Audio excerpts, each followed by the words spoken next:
Wednesday, February 5th, 2020. New York, New York, USA. On the first Wednesday evening of March, the U.S. Office of Golden Biotechnology attended their fourth networking event organized by LaunchBio, a nonprofit that offers support to biotechnology and life science companies from the startup phase on to their growth and into later phase.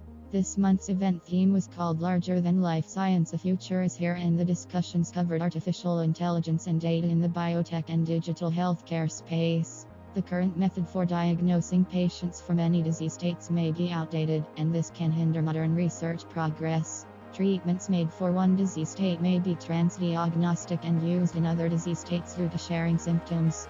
We have a challenge in quantifying what was previously qualitative data, but with machine learning there are new ways of quantifying the data in a way that could help us better diagnose patients and seek early intervention.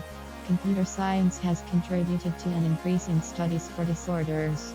Neural networks and deep learning can potentially help in research and predicting the outset of a disease.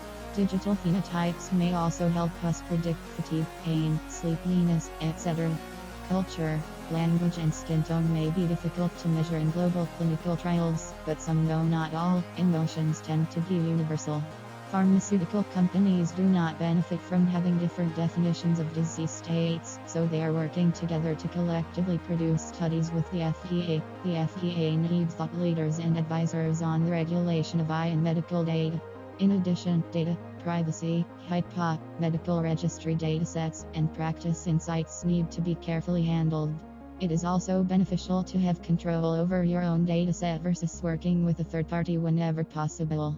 Many datasets have been shared in the academic and epidemic study space. Make sure that patients have consented to their data being shared before getting the rights to the registries. Due diligence is important. Also, be aware of media backlash that may occur from data usage. Ensure that your PR team can vouch for you and that the data is for the patient's benefit. Having attended this month's event, we can see that in many industries artificial intelligence is playing a bigger and bigger role. It will be important to treat patient data and privacy well in service to the patients and doctors of our global community.